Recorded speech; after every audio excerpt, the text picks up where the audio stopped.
Hello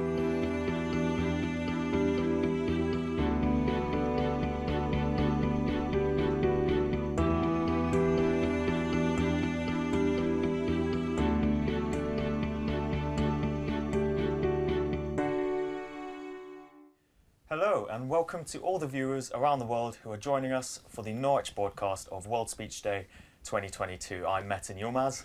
And I'm Natalia Sosa.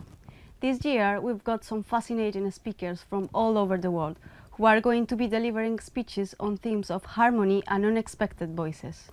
Coming up, we have speeches on an array of topics from racial disharmony in America to menstruation and anxiety during public speaking. Have you ever felt anxious? I'm a bit anxious at the moment, but I'll try to keep it under wraps throughout the show today.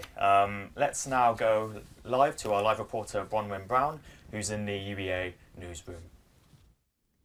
Hello, so I am here live in the Broadcasting House newsroom, ready to speak to all the different speakers, all about the topics of their speeches and how they found the whole process, how they found the process of public speaking. We've been here all day and have been preparing for this coverage all week with a big production team behind us. So I'm now joined by one of our social media editors, William Evans, who's been working really hard today, haven't you, Will? Getting all of the content onto the website and onto our Twitter. Just talk me through the day. How's it been for you?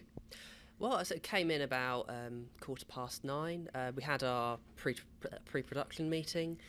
Been sort of sending people out to go and do vox pops out at Norwich Market, see what the public's thoughts on speeches are.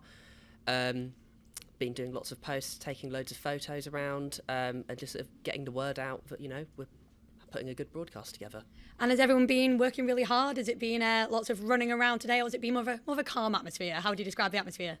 It's been a bit of both. Like at times it's been a bit frenetic, but most of the time, things have felt under control. Oh, lovely. Well, I'm going to let you get back to work, and I'm going to hand back over to Natalia and Metin in the studio. World Speech Day is a global event, giving people from all over the planet a chance to make their voice heard. To give you a taster of what World Speech Day is all about, let's have a look at some of the cities who took part in last year's event.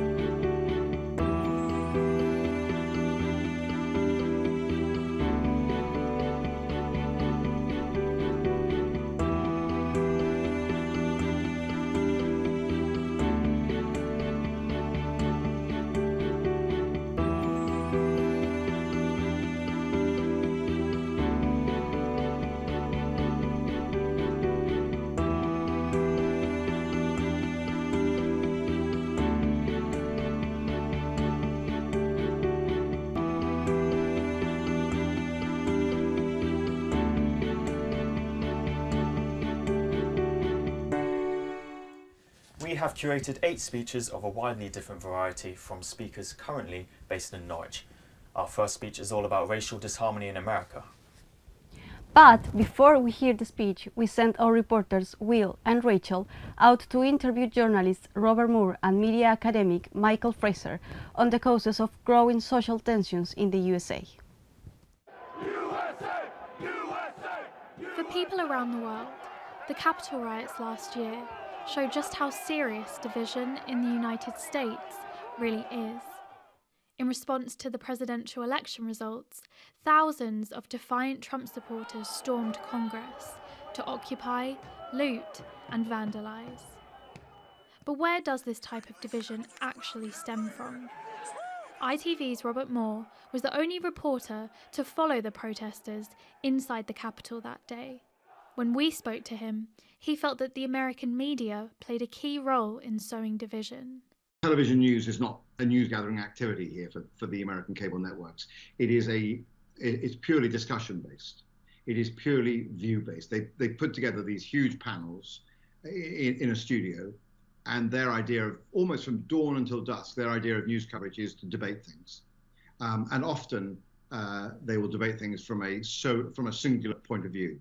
Our reporter William Evans also spoke to UEA professor Michael Fraser, who said that difference and division were fundamental parts of the American identity.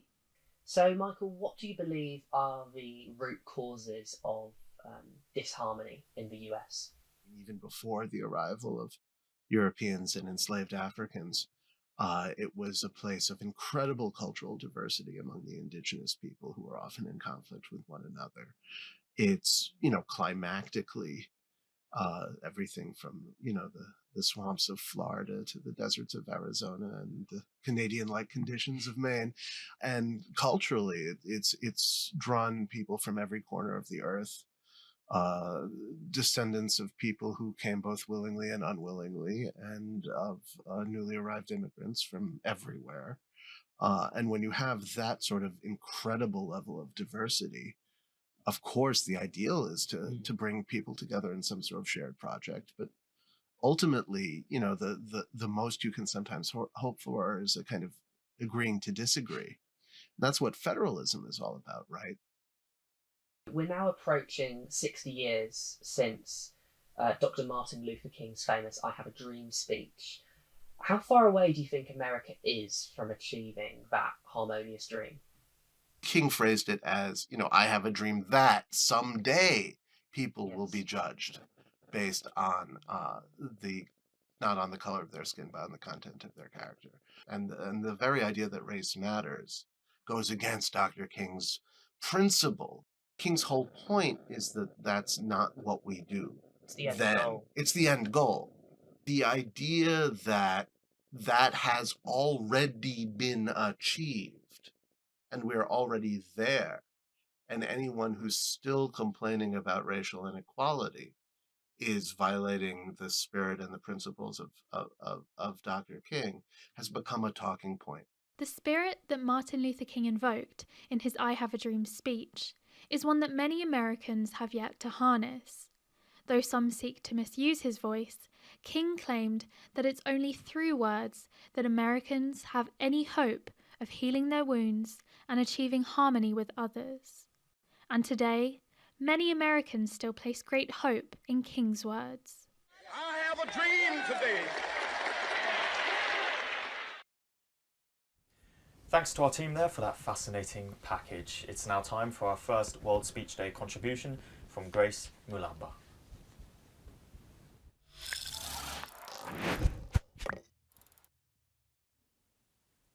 In Washington, D.C., 1963, Martin Luther King gave his legendary I Have a Dream speech. He exposed the ugly reality of racial injustice in America towards African Americans and spoke his dream of seeing a divided America standing united. This inspiring message not only echoed across the nation, but reverberated across time. 35 years later, in the same historic city, I was born. Today, we still come back to his message to admire how far we've come and for guidance on how to continue the fight for equality for all Americans. As a child of Congolese immigrant parents, I grew up surrounded by African and Black American culture. I grew up on fufu, fumbwa, and makayabu, but I also knew the DC, Maryland, Virginian slang like it was my second language. I later moved to Maryland, where I met kids from all over: Cameroon, Ethiopia, Mexico, Vietnam. I didn't have to leave my city to see the world. In fact, the only people I remember not seeing in the city were the white folk. On the rare occasions I did, I'd always wonder with innocent curiosity, why are they here? Where do they come from? They were sort of a spectacle for me because the people I encountered at local shops and church halls were often people of color. I was so out of touch with who white people were. The little of what I did know was what I saw in American sitcoms like The Sweet Life of Zack and Cody from Disney Channel. The differences in our qualities of life were blatantly obvious and continued to haunt me for years. How my life seemed always full of hardship and uncertainty when Zack and Cody were always seemingly luxurious adventures and always so carefree. I began to ask why my life was so different from theirs, why my setup was so unfair. It made me angry. Eventually, I understood America is more segregated than we let on, and it is this physical separation that enables interpersonal hostility and distrust among us. When we think of King's speech, we think about the call to action to stand against injustice and are inspired to fight against racism for civil rights until justice is won. But as a nation, we've missed an essential ingredient of King's dream. Right now, there is a palpable tension in America that is undeniable. We know it comes back from our dark history of slavery and segregation. But despite all the marches and movements, we're still at civil war with each other. Black folks and white folks slander each other in our small special circles while we polish our language when we are in public view. And our hearts remain the same, cold and unloving. Democrats and Republicans constantly take jabs at each other at every opportunity, consistently humiliating each other. Men and women don't really care for or trust each other anymore. They've been hurt by each other so much, they only care about what's right for themselves, at the expense of one another. Instead of King's beautiful harmony, we hear only the discord of bickering and hostility.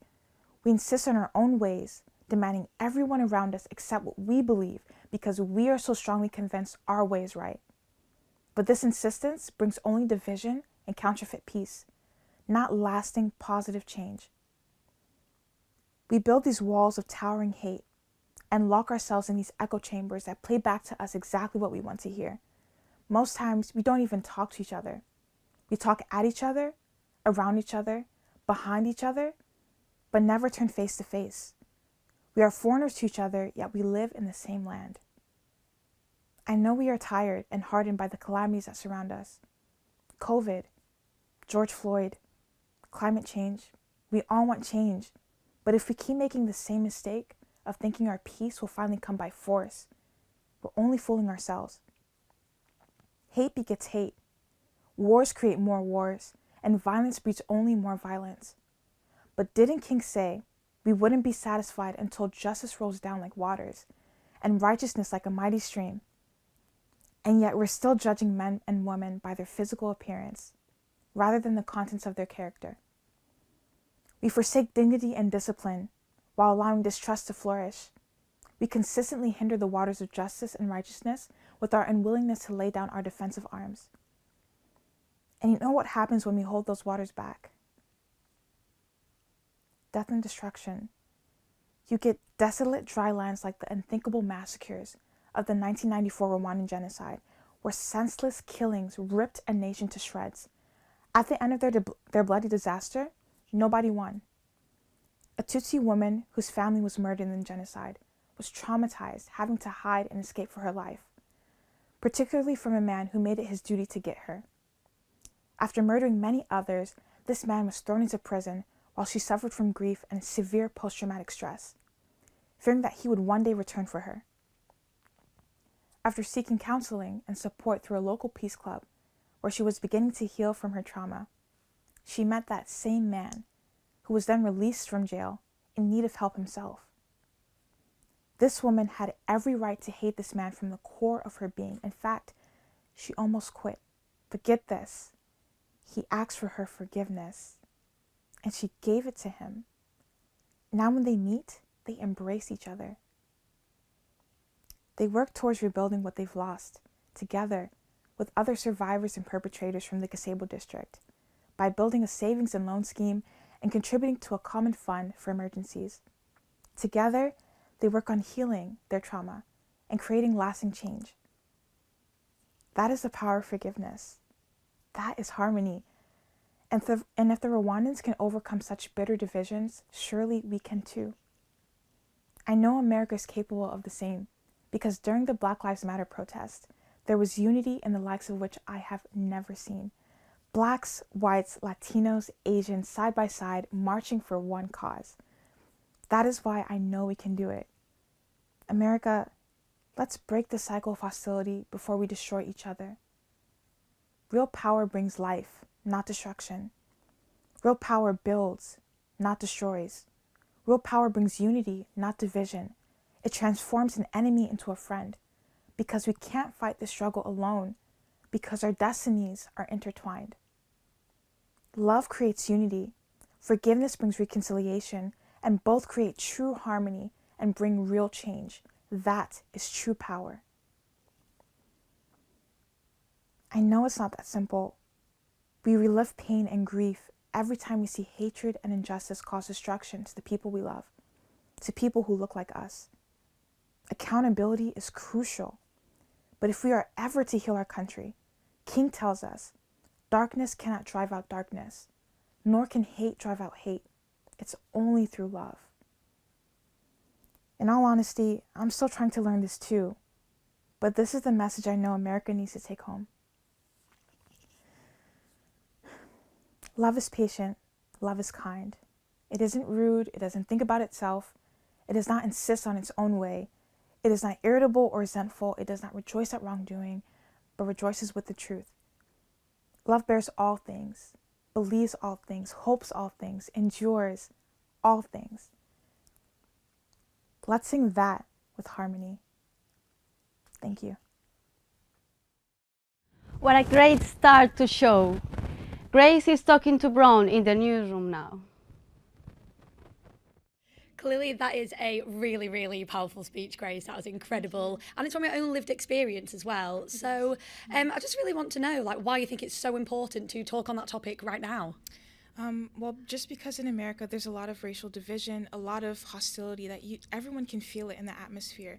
And it only keeps getting worse within each passing year because people are so divisive. They don't like each other, they don't love each other. So I just wanted to see a more united America, one where people come together, they're able to look past their faults and things, but just come together in love, basically. And you spoke so strongly and emotional, I think lots of people would agree. What changes do you want to see in society as a result of your words? What do you want people to do as a result of your speech? I want people to lay down their arms of defense, really, and not to always see everyone as an enemy. We can't reach the goal of civil rights if we're always against each other. We have to stand united so that we can reach our goal together. That was the main point of my speech. And finally, just how did you find the whole process of World Speech Day? Have you ever done anything like this before? No, I've never done anything like this. It was kind of stressful, but I'm so happy I did it because I'm doing something that I'm passionate about, which is speaking my truth. So, Thank you very much, Grace. Thank you so much. There we go. I'll hand back over to Natalia and Metin in the studio. Now, we're joined by Professor of Political and Social Theory, Alan Finlayson. Welcome to the show, Alan. Thanks, Metin. Thinking back to Martin Luther King's famous I Have a Dream speech, what are the parallels, if you will, between speeches from the 60s, from the civil rights movement, compared to speeches on racial disharmony today? That's a really good question, and perhaps a good way to think about it is maybe not so much in terms of parallels, but as continuities. King's speech kind of sets a high watermark, both for rhetoric, for a powerful, moving speech, and for key phrases that we remember, like I have a dream, but also for the challenge it sets America in the future to achieve that dream and move beyond the divisions that he was talking about. I think Grace's speech is a really interesting reflection on that. It both draws on King's speech, but also she makes it her own. And in a way, her giving the speech invites us to think, well, is she the fulfillment of King's dream? And in part, she is. She's a free person saying her piece about politics and speaking to her country and being judged by the content of her character and her words rather than by anything else. But as she also reminds us, that dream is not yet completely fulfilled and has somewhere to go. And so she invokes the spirit of King and King's sense of love and charity as something to call America back to itself. And that's repeating and drawing on phrases of the past is a way which rhetoric can work, calling us back to ourselves so that we rethink where we are and where we're going. Perfect, thank you, Alan. As we all know, there is major disharmony on Europe's eastern front as Ukraine is being invaded by its neighbour, Russia. In the face of a modern humanitarian crisis, Ukraine's President Volodymyr Zelensky has used his voice to unite the free world with Ukraine in condemning Vladimir Putin's invasion and to issue a powerful call for an end to the war. We spoke to Ukrainian and former UEA journalism student Yevgenia Sabatina about her experiences during the war in Ukraine. Yevgenia is currently in the city of Dnipro, which has recently come under attack. Ми на своїй землі. Ми нічого і нікого не боїмось. Ми нічого і нікому не винні. President Zelensky has been quite prominent in making speeches to the Ukrainian people. So how important have those speeches been for your morale? People here listening to every president's speech, and quite important for them. It's quite powerful because they get inspiration and support from the president from his speeches. And it's one of the, I would say, one of the reason why young boys who didn't have any experience in military events are going to defend their territory and do what they can to protect Ukraine. So he is quite inspiring person in this situation, and it's like a support from his words. Many people are listening and keeping an eye on almost every government instruction. There's been like a lot of false information being spread on mainstream and new media. So to you, how important is the role of a journalist in giving a fair representation of what's happening in Ukraine right now? Before sharing any info, they have to check it maybe 3 times or even more with trustworthy and official sources, such as government websites, not just some Telegram or WhatsApp channels. Today, some even journalists from Ukraine saying that it is information war, it is hybrid war, and almost everyone, I would say, in Ukraine, almost everyone who has social media is in the role of the journalist. So journalist, role of the journalist, and maybe the role of every citizen from Ukraine is very important right now, to sharing only checked and trusted sources of information. Now, we've just touched on wartime speech making, Alan. What are some of the recurring techniques that you might have noticed in wartime speech making in particular? Well, it depends which side of war you're looking at. On the one hand, as we can see with the example of President Zelensky in Ukraine, a speech maker can achieve a kind of unity for people, can be the point of focus for all of them, so they feel their kind of experience is being shared between themselves, and that can make them feel stronger and provide the resolution to survive through wartime, and that's part of what Zelensky's done clearly very effectively. Yeah.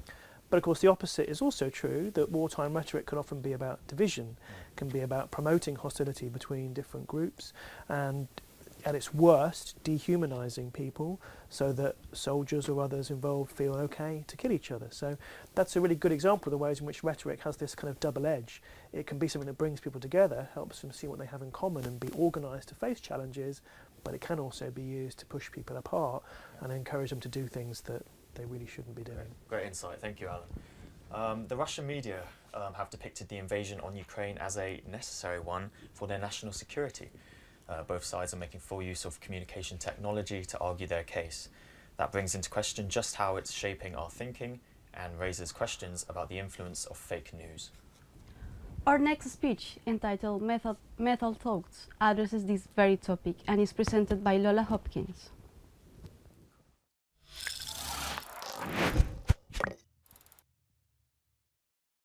I would like to invite you to share an experience with me.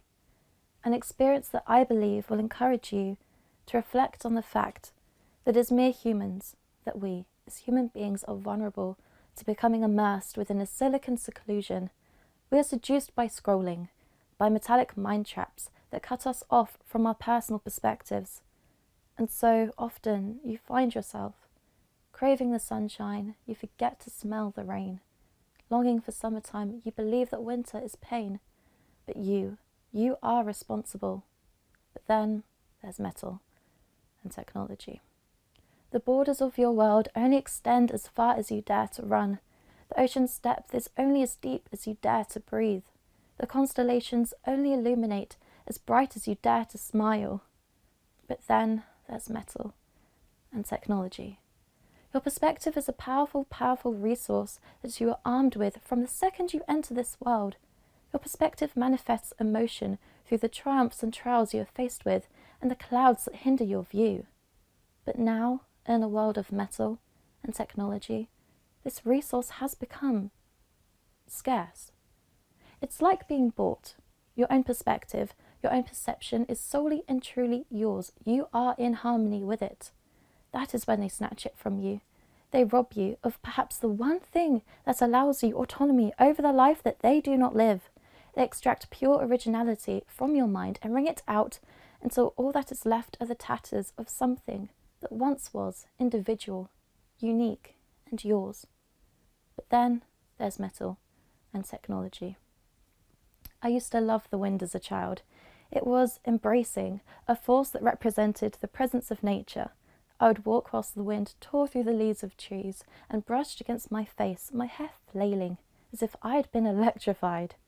I would think how happy I am to be alive, and not only to be alive, but to live. But then there's metal and technology. The other day as I walked home, engulfed by the wind, I complained and I complained, and the next day I complained and I complained. You see, in a world of metal and technology, somewhere along my travels I had lost my own perspective, had allowed the influence of others to morph how I perceived the wind. But when I paused just for a moment to consider what I was thinking and why, I remembered how the wind had once been a source of comfort to me. I had regained some of my resource. Even in a world of metal and technology, perspective is not something to be manufactured or made of metal. It is a gift to be in harmony with, to aid you in a pursuit of true emotion, unfiltered and raw. Do not let them rip that away from you. You are capable of thought, of passion, of harmony with your soul. This cannot be bought, for it is too valuable. It is not only a resource, but a treasure to guard, as the media, the entrepreneurs, the powerful try to reach through the screen until there is nothing left on the other side. One cannot be at harmony with something that no longer exists. So you are responsible.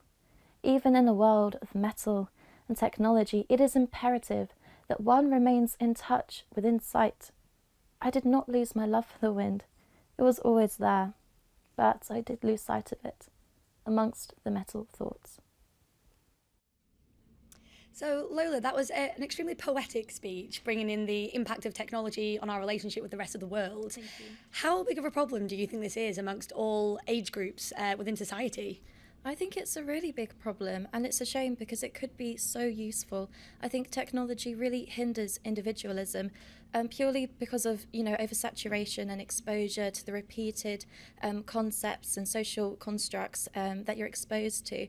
And, I think it really hinders people's ability to think for themselves, to form their own opinions, and to really utilise their own perspectives.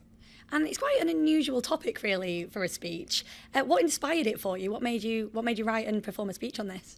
Well, most significantly, I'd have to say my jump from my home sixth form life to university. So now coming to the end of my first year at university, I've met so many new people from different backgrounds that have had, their own personal life experiences that have, shaped them as who they are. And I've learnt from them, I've listened to them, I've conversed with them, and I've learnt so much about the world and about other people. And it's really made me reflect on myself and think about the way I perceive the world around me. Oh, amazing. And just finally, you said just then you're, the end of your first year. How have you found this whole process? 'Cause it's a really brave thing to do if you're as a first year at university. I've really loved it because I love to write and I love poetry. Unfortunately, I don't study it for my degree, so I don't get to be immersed within it as much as I'd like to. But this experience has really allowed me to utilise my own mind, my own thoughts, my perspective, and to bring that forward and allow people to listen to it and have feedback, which has been lovely. Amazing. Thank you so much, Lola. Back to Metin and Natalia in the studio. The threat of fake news is particularly worrying for us as journalists. This next report highlights some of the dangers it presents to society at large.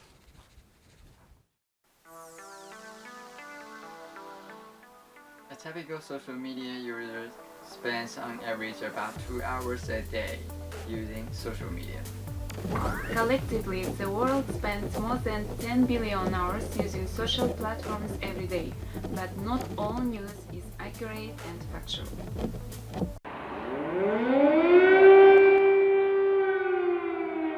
February 24, 2022, Putin launched an invasion of Ukraine, which unleashed an onslaught of disinformation on the internet, from deepfakes to viral videos from the West Bank. But why is there so much fake information? The problem with the fog of war is that the forces want to control the message. We've seen that in what the Russians are doing in order to say that this is not really a war, but this is a special operation. That's fake in itself. And in that sense, what the Russians are trying to do is to control the narrative, control the stories that are coming out. And they are keeping the real messages and what's happening and not admitting what they're doing so that they have the country behind them. So it's about controlling the message. That's why we're seeing fake news. That's why we're seeing untruths coming out. Fake news is a parasite of social networks. Nevertheless, it is a professional duty to check the facts and prevent misinformation. Truth and accuracy in journalism is the cornerstone of what we do. Nothing is more important, because if you do not tell the truth, if you are not accurate, you are creating fake news and you are being disloyal to your reader, to your listener, to your viewer, simply because they know that they should never trust you ever again. Not only do you let yourself down, you also let your colleagues down as well. With fake news comes a tendency for some to deny the ever-growing climate crisis, which is affecting the world at the moment. Alan, how important is it to strive for truth in matters that affect us all as a collective, especially in speeches? Well, it's absolutely fundamental. Political rhetoric, I would say, is ultimately about people making decisions on policy and on things that they're going to do in order to make things different in the future. And you can't make a good decision if you make that good decision based on wrong facts. So in the end, if rhetoric is relying too much on fake news, on made-up statistics, or playing to people's fears rather than trying to think clearly, it's going to cause people to pursue courses of action that ultimately are self-defeating. Yeah. Thank you. Thank you, Alan. The next speech is being read by Esmatullah Kiber, who comes from Afghanistan and is a chevening scholar. He uses his personal experiences to emphasize the importance of taking the climate crisis seriously.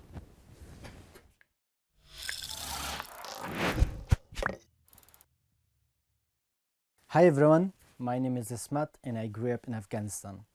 Currently, I am studying for my Masters in Climate Change and International Development at University of East Anglia under the most prestigious Chevening Scholarship in the UK.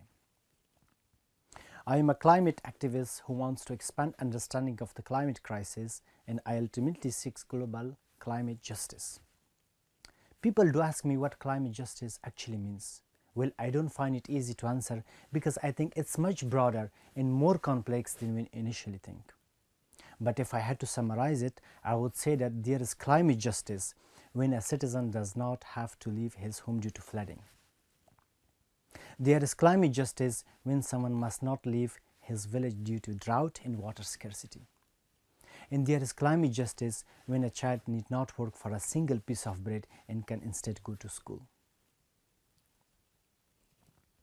Science has proven that human-induced climate change threatens humanity and our Earth systems. Global warming is happening, and it's not just bad, it's much more catastrophic than we assume. And yet, why are our politicians not acting on this reality? If the climate emergency escalates, we know it will be the vulnerable communities at the forefront of feeling the most adverse impact of climate change. If the current system does not change and the priority of leaders doesn't shift and address this, then the vulnerability of money in developing countries will rise significantly. The system is not fair. Only the lucky few are getting opportunities for better living standards. The system must change, not the climate. Social justice is an initial process to reach climate justice. lots of injustice and inequalities are currently ongoing in my homeland, Afghanistan. I hereby would like to share a personal encounter from my own life.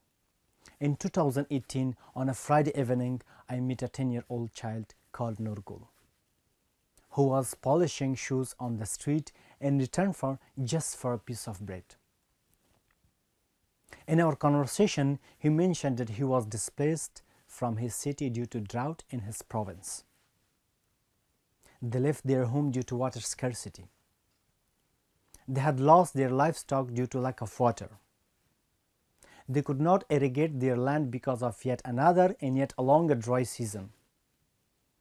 Well, do you know what was the most emotional part of our conversation? It was when he said that he wished he could read. He wished he could go to school to learn to better his life. Now that he was relocated to Kabul as a local immigrant, at the age of 7, he could not go to school. He must work to feed his family, to help his paralyzed father affected by the civil war. He works only to survive, and his future prospects are unlikely to change. But there are thousands like Nurgul. There are thousands leaving their homes due to flooding, natural hazards, and extreme poverty. Despite all these injustices, Afghanistan receives less and less attention regarding climate finance and adaptation to enhance community resilience toward climate risk. We can no longer ignore the climate crisis. We are all responsible for the welfare of current and future generations. The crisis must be stopped by cutting emissions in industrialized countries and providing climate adaptation to the most vulnerable communities. In the end, I would say that we, the youth, are not only victims of climate change, but that we have the potential to be a valuable contributor to climate action. We can be the agent of change. We can be the entrepreneurs. We can be the innovators to come up with solutions. That's why I am so grateful and proud to work hard during my time here as a Chevening scholar. We can and we must stand together for the better future, accelerating climate action through education, science and technology. And we must not stop raising our voices towards climate injustice globally until we get to decisive action needed from our global leaders. We will always speak up on behalf of our youth and nations and adhere to our global human rights principles. Thank you.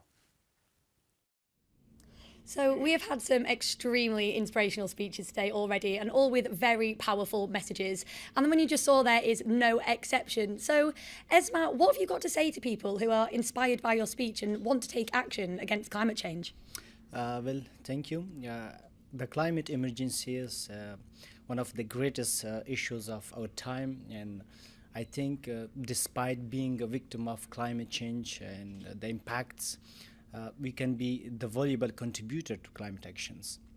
For example, we the youth, we can raise our voices towards seeking for our rights, for seeking for our global justice. We can change our daily behaviors. I believe that every individual behavior matters. Every small changes can bring bigger impacts on our community. So I believe that every small actions matters. We can bring changes in our daily life. We can reduce our carbon footprint. We can reduce our energy consumptions. We can raise our voice against all these social and climate injustices. Oh, thank you, Esma. And now that you're studying and working in the UK, along with lots of academics, on the climate crisis, what can the UK do as a whole to help in the world battle against climate change? UK play a primary and leading role in strengthening international climate environmental agreements. So UK can brings the priority to cutting down the emissions by its own, and also can stand with other nations to provide and consider all the climate justice. But I believe to achieve the climate justice, we need to pass and consider the social justice about communities and help all those countries with the least developed opportunities. Lovely, thank you very much. Now I'll hand back over so we can watch some more of the speeches we're going to see today on World Speech Day 2022. Alan, what do you think about adding personal experience in public speaking? Oh, it's a really important way to speak to people and to try and make clear what you're saying and to persuade them of your case. We were talking earlier about how it's important to be truthful in your speech, but a speech has to do more than just communicate the truth. It has to try and make that truth something that's very vivid for the people who are listening, so that at the end of the speech they don't just know what it was you were saying, but as it were, can visualize it and maybe even experience it. So someone talking about something they experience is one way to do that. It also helps us get to know who they are and think about why we want to listen to them and why they've got some information that might be important. So we can connect with them and see them as people that we share something in common with. But also, a speech is about trying to connect maybe some very big and general claims, like about climate and climate change, to our particular experiences. So it's also a way in which we can see how the general argument that is being made about climate change is in our personal lives as well. So I think it's a really important way in which a speech not doesn't just communicate the truth to people, but establishes connections between speakers and audiences and between speakers and the big issues that they're talking about and thinking about. Wonderful. Thank you very much, Alan. We sent our environmental correspondents out to talk to climate activist and speech maker Rune Keir about his experiences and the problems we face. Geeta Matney, a resident of India's Mosni Island, is just looking at an empty landscape where she once built her home. She is one of the hundreds of local residents who face the destruction of climate crisis. Climate issues are real, and the change is happening right now. A lot of people are still using climate change, although it sounds neutral. You don't know if the change is good or bad. A change in climate sounds like, a trip down south, maybe a little holiday. That sounds pretty good. So people are non-responsive to that term. And that's really significant in terms of how we speak about it, that there has been a tendency to speak about climate in a way that simply doesn't fit with how we see it. We're using we're using the opponent's words and framing instead of actually framing it ourselves. Al Gore started that work some years ago with defining the climate crisis, and Greta Thunberg, the EU, the UN, started using climate emergency, which again is a stronger term. We have Extinction Rebellion now, so that's even stronger. But still, we really need to make sure that we call it by its right name, or we will not be able to get the reaction that is really needed. There has been an intense discussion, public discussion about climate for many years now. And most people know about it, most people care about it, and even in almost all demographics across the world today, 70 to 80% of the people say climate change is happening, we caused it, it's bad, and we need to act on it. That's pretty much established. The problem is that's attitude and opinion. We lack action. The politicians are still not acting on this and the corporations neither, because they feel that the opportune moment is not there. Maybe people will lose votes, they will lose money, essentially, if they act. So we need to move these people from having the right attitudes and opinions to actually taking action and speaking out on the issue. And that's where World Speech Day is really essential, and the capacities for public speaking is absolutely central to people having the skills to speak up about the issue and voice their opinion on climate change in a way that's infectious and engaging to other people. And that's how we change the debate, and that's how we break the emissions curve, by speaking up. Our next piece explores the stigmatization of periods and how it can harmfully affect people who menstruate. Alan, how might speeches differ in dealing with taboo subjects in particular? That's a really interesting question and quite a difficult challenge actually for some speech-making moments. Yeah. When you're making a speech, a persuasive speech, you want to win people over to your side. You want to have their sympathy, right? Mm-hmm. So you want to kind of be on side with them in some way to get their sort of views to kind of align with yours. Now, if you're talking about something that you know your audience is going to be uncomfortable with or unhappy about you talking, then the risk is that you're going to lose them immediately and they're going to be annoyed or upset with what you're saying. So you have to make a judgment about how far you can move towards the audience and its expectations and feelings before you lose your argument. Sure. But the opposite might be what you decide to do as a result of that. Some of the things that matter to people, like reproductive health, for instance, might be subjects that society is keeping quiet and not wanting to address. And your whole political cause rests on you bringing these things to the forefront of people's minds. So sometimes it can be important to go the other way and almost kind of seek to shock people, to push them out of their settled assumptions, to bring forward things that people don't want to talk about. And some of the big and significant changes in society have come about because people brought to the light things that weren't being talked about. We don't want to talk about abuse or violence at home. These might be difficult. These are difficult, uncomfortable subjects to hear about. But if we don't hear about them and make them public, then we can't think about the ways in which we can deal with them. Sure. So speakers have to push the boat out sometimes and take the risk of shocking their audiences into action. Do you think that because of those things that you mentioned, because they're so uncomfortable, that oftentimes taboo subjects can make for the most well-known and, you know, speeches that come off well? Yes, absolutely. I think when people are really bringing something to light, not in a way that just appalls or upsets or offends audiences, but brings forward in a way, as we were saying earlier, that communicates a truth and connects with an audience, that can be extremely powerful. Some of the most powerful speeches in the House of Commons, for instance, in the British Parliament, have been those where members have departed a little bit from the protocol of Parliament and talked about their personal experiences and said, look, actually, you know, when we're discussing a bill, for example, about gay equality, have said, look, actually, here's my experience as a gay member of Parliament, or here's my experience as a woman who experienced domestic abuse at home. And that can really bring to the minds of the members of the House the importance of the issue that they're addressing. Yeah. So connecting it with the issue that you're trying to propose, not just a shock, but not necessarily being restricted by worrying about what people's sensibilities might be. Great, thank you, Alan. Thank you, Alan. Before we hear the speech, we sent our reporter Laura Barnes to investigate the societal attitudes surrounding periods. This is what people had to say. Half the world's population experience periods of menstruation, and yet it seems to be a topic of taboo for many people.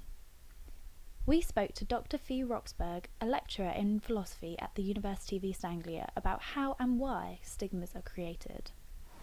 So what do you think created the stigma around periods? So I think that stigma comes about because it's a tool of oppression, it's a tool of the sort of power forces that enable and perpetuate marginalisation, and it works because with stigma, those who are in the mainstream, who do have power, have a way of ensuring that people who have less power keep their experiences minimised. We also spoke to 3 young women to see how the stigma around periods has affected their lives. So what has your experience been with period stigma? Well, I felt like my whole life, well, since I got my period, it wasn't easily recognised, like my symptoms and everything, and then being recently diagnosed with PMDD meant that whilst I was growing up and I had more severe symptoms than the usual person, and I'd never heard of the disorder before I got diagnosed, whenever my period would come around, I didn't really understand why I had stronger symptoms that I did, and not really having any access to resources. I definitely have experienced it throughout my life. I still think it's a huge thing. Even when I talk to people about doing stuff bloody good, like it still feels kind of like there's stigma there. I was quite young when I started my period, and it was always really awkward because my mum and dad are like divorced. So when I went to my dad's house, I'd be like, oh, like I don't have anything. He didn't even have bins with like lids on. So yeah, you just feel really, really awkward. So yeah, growing up, there was a lot of stigma around it. And how dangerous do you think this stigma can be? I always felt like one of the most common symptoms of PMDD is like mood swings and crying spells and things like that. And I always almost felt like I had to be careful around people who I was with. I think it can be really dangerous because obviously period poverty is a huge issue, and a huge part of that is the lack of education and the taboos around it, because it means that then people can't actually get access to period products, and people who menstruate that don't look typically like feminine, because obviously we're told that it's only girls that do, they kind of feel excluded from the conversation, they don't have access to the right products, and people go undiagnosed with things such as like endometriosis because there's just not enough education or awareness really about period related health issues. I think it's really bad. I think as well when I started I really panicked and just thought like something was wrong with me, but I think as well when it comes to like the use of like tampons or whatever, not having like a chat about it, like you might not realise that if you leave it in for too long it can be dangerous and harmful if you're not educated on it. Our next speech is by Amber Monet-Sisson. Amber is a menstrual cycle coach from New Zealand whose speech focuses on the stigma surrounding menstruation and period poverty.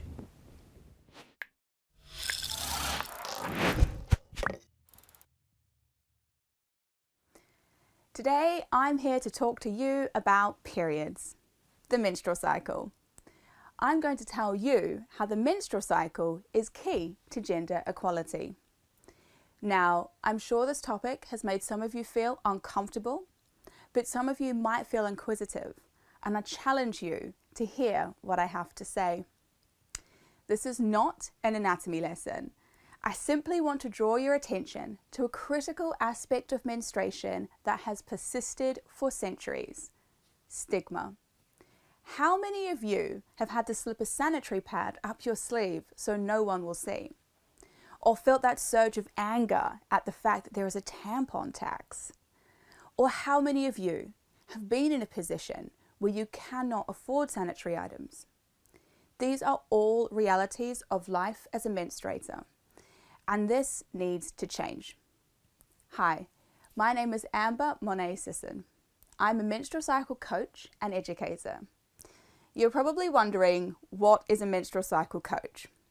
Well, put simply, I educate people on the menstrual cycle and help them to find harmony with their cycle. I'm also an expert on period poverty, having dedicated years of work and research to this cause. Period poverty refers to the lack of access to essential sanitary products, as well as access to adequate basic sanitation services. And fundamentally, it also includes lack of access to menstrual education. This biological process has existed since the dawn of time. It is a fact of life. And believe it or not, there was a time where humanity celebrated menstrual periods. The ancients believed it to be a highly magical and spiritual phenomenon. The menstrual cycle is more than just a monthly bleed. It's also how ovulation occurs. It's how we reproduce. It is our body's vital sign of fertility and health. The menstrual cycle has 4 unique phases, where in each phase we have different abilities, strengths, weaknesses, and moods. And being aware of this, we can create a sense of harmony within ourselves and the world around us. However, over time, cultural and social shifts in our world have taught us to hide menstruation. We take pills to control it, use sanitary items to avoid seeing the blood, and we pretend our menstrual cycle doesn't exist. This stigma has irrevocably led to dire consequences for some of our most vulnerable populations. Globally, we have acknowledged that our world needs change. The Sustainable Development Goals were created to address our global challenges. I want to bring to your attention SDG 5, Gender Equality. And I want to ask you, do you believe we can achieve true gender equality when half the population is subject to a stigma that prevents them from living harmoniously in our world. 26% of the global population menstruates. In fact, a person menstruates for 10 years of their lifetime. That's over 500 periods. Yet across the world, stigma disempowers people and creates unequal life outcomes. 1 in 10 people who menstruate in the UK are unable to afford sanitary items. In the global south, lack of toilet facilities leads women and girls to develop coping strategies to manage menstruation, such as eating and drinking less. Menstruators are often excluded from religious, cultural and social events. Some cannot even leave the house when they are bleeding, preventing them from attending work and school, leading to unequal economic outcomes. Studies have found women in the global south have been coerced into irreversible sterilization surgeries because they are not empowered with reproductive education. You may be thinking, there are more pressing issues in the world, like violent conflict, food shortages, or a global pandemic. However, all of these issues exacerbate period poverty and hinder life for menstruators. Imagine being in a violent conflict and having your period and having no way to manage it. What would you do?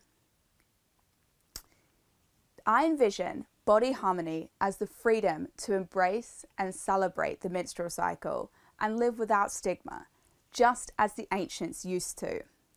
I believe that this can be done through menstrual cycle education, and this is the beginning of your education. Together we can end menstrual stigma. To realistically achieve SDG 5, gender equality, I believe 3 things to be true.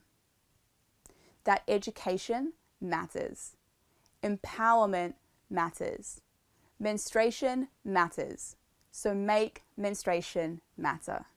Thank you very much. Ron is joined by Amber in the newsroom now. So another extremely powerful speech there. So I'm joined by Amber now, who just made that speech all about periods and period poverty. So Amber, lots of people would think that period poverty is something that only affects developing countries. But what about here in the UK? How does it affect people here and in the more developed countries? Yeah, so period poverty affects all areas, all across the world, mainly because of the stigma attached. And, 1 in 10 women in the UK can't afford sanitary items, which prevents them from going to school and work. It's the same in the US, similar statistics, same in Australia. Actually, I worked doing a lot of period poverty work in Australia, so saw a lot. And yeah, we worked primarily with homeless women. So it was really interesting to see that. And it was the first sort of eye-opening experience that I had with period poverty. So it was mentioned before we saw your speech about your job, which is really interesting. I've never heard anything like that before. You're a menstrual cycle coach. So just tell us a bit about that. What does that entail?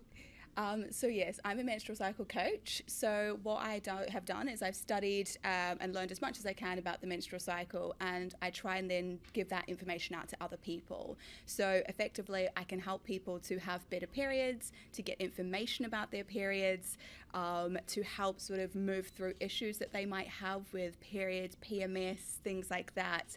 But effectively, what I want to do is just bring this education to everyone. And is that sort of what inspired your speech initially? Was that the role you've already had made you want to talk on this here? Yes. Also, I'm doing my MA in Gender Analysis and International Development, where I talk about everything menstruation there as well.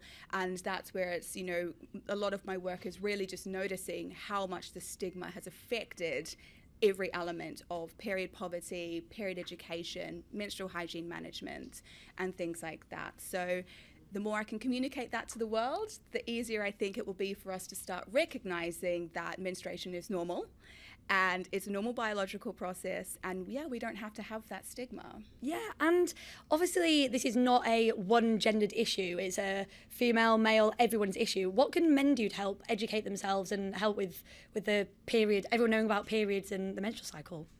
I think get curious. Don't be afraid is one thing that I can say, because, you know, so many people in this world have a menstrual cycle, you know, not everyone, but, you know, there is a lot of menstrual cycles going on in the world. People have daughters, people have, you know, like wives, sisters, all of that, you know, and so people can just start by getting the education. There's so many resources online. It's a topic that's getting more and more traction. So, you know, people really can just get involved with the education, but I think don't be afraid. And just something that has been mentioned earlier on in the programme is the conflict going on in Ukraine at the moment. There's lots of refugees there fleeing, lots of whom will be having their periods. How is being on your period in that situation going to affect someone? I think it can, obviously there's a few factors. So being in high stress situations can actually stop your menstrual cycle or cause menstrual cycle irregularities. So that's sort of one element, but obviously the most critical element is lack of access to sanitary items and lack of access to water, sanitation, and places where you can dispose of your sanitary items as well.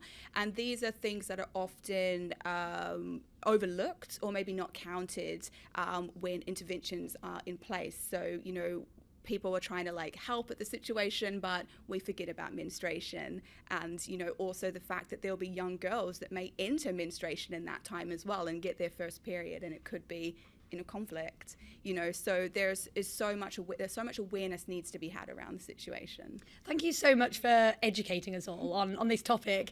Finally, we were kind of laughing because you're watching yourself over there on the screen, say you like your Auntie Sue.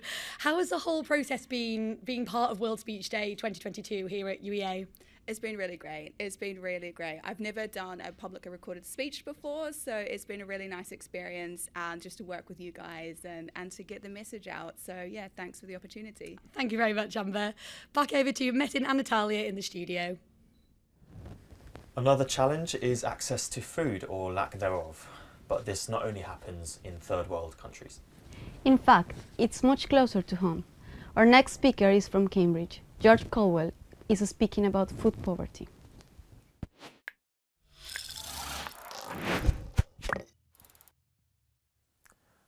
I don't quite remember being born, but what I do know is that it was about midday on a wet and blustery Tuesday afternoon in Cambridge, against the backdrop of the world-famous colleges and their symbols of wealth and plenty. I was taken home, carefully and lovingly attended to day after day, fed, dressed, content with the state of my own existence. I knew nothing else. Days and weeks turned to months and years, nursery turned to school, school turned to college, and college turned to university. In my periphery, a background of warmth, affection and love had guided me every step of the way. Passing acquaintances turned to friends, and the two strangers that took me home on that Tuesday afternoon turned into an irreplaceable rock, a foundation built on love, and indeed a foundation providing me with my own haven and shrine to harmony. Another person was born on that same wet and blustery Tuesday afternoon in Cambridge, nearly 22 years ago. They too were taken home, but his story unfolded somewhat differently. The necessity for food is not one merely of a biological nature, not one merely for the purpose of survival. No, it is a necessity that it gives its recipient an unfathomably powerful fuel, a fuel that allows growth, both physical and emotional, a fuel that creates strength, a fuel that grants opportunity and sparks innovation. So it is then that a society built on the guarantee of food as an inalienable human right is one inevitably with a vital brick in the foundation of global harmony. Food wars needn't be, for we as a species are capable of feeding every single mouth on this plentiful and generous earth. But we choose not to. Should we accept millions to choose between a roof and a plate? We choose to keep shelves stocked and fridges empty.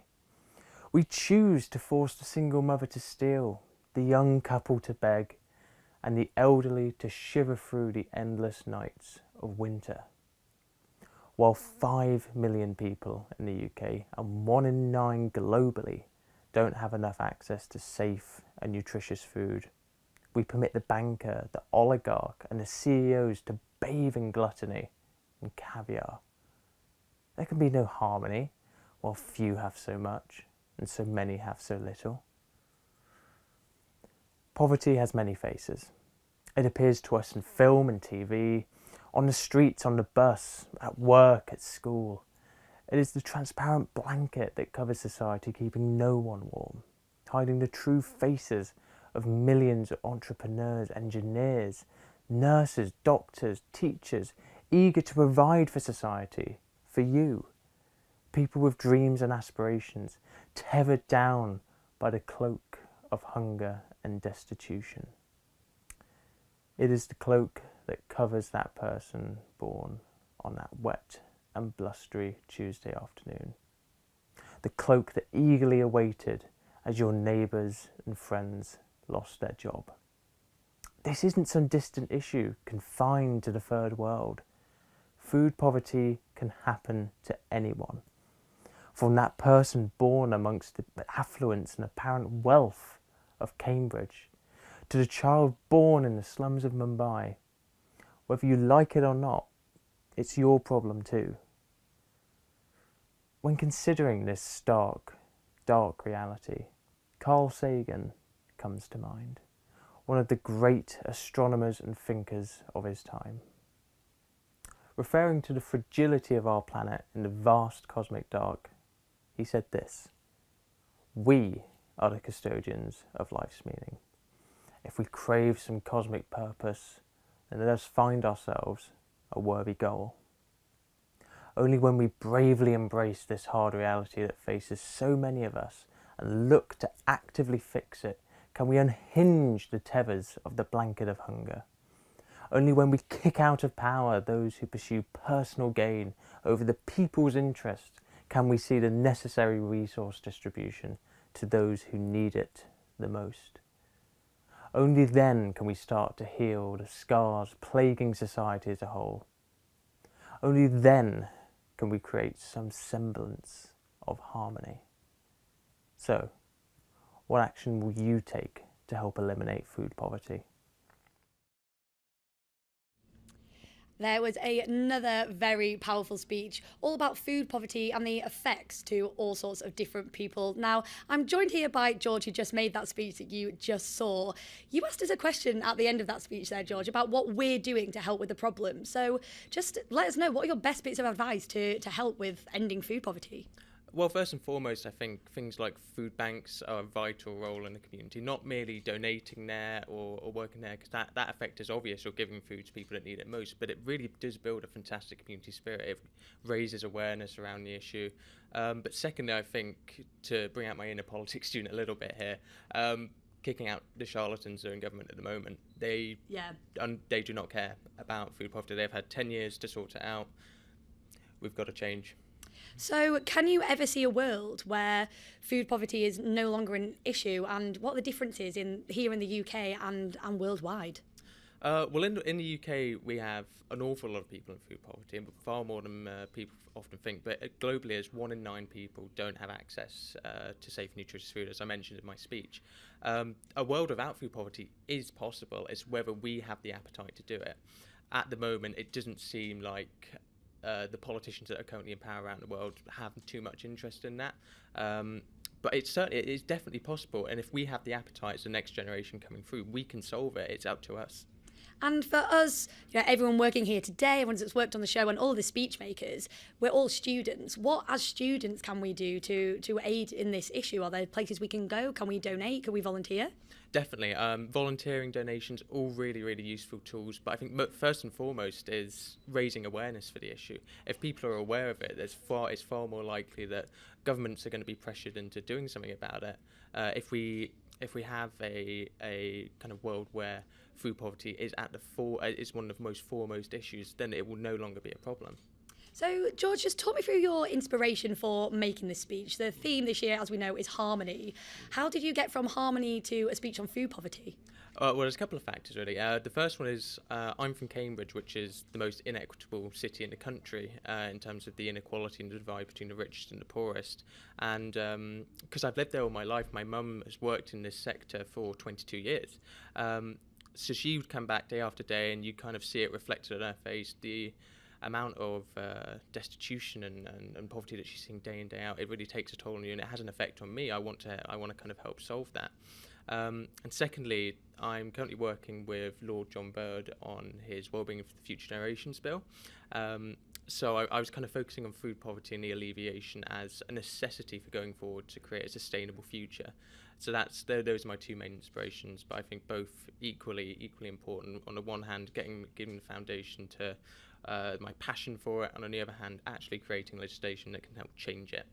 And I don't know, well, just let me know, have you done any speech making before? Have you done lots of public speaking? Because we just saw you on the screen. It was really good, really confident. How did you find the whole process of being part of World Speech Day here at UEA? It was absolutely brilliant, really, really good. I didn't need too much pushing into it, to be honest. I think it was something, as I say, because it's something I'm so passionate about and want to raise awareness for, it came kind of naturally. Even though I hadn't done much speech making before, I think it was something that was so important to me that I just had to, give a voice to it, give a platform to it. So, yeah, it's been a wonderful opportunity, really good. And are you going to take this forward? Can you see yourself doing speeches on food poverty or anything else in the future? As long as it's a problem, there's work to be done, so definitely. Lovely. Thank you very much, George. We'll hand back over to watch our last few speeches here at UEA.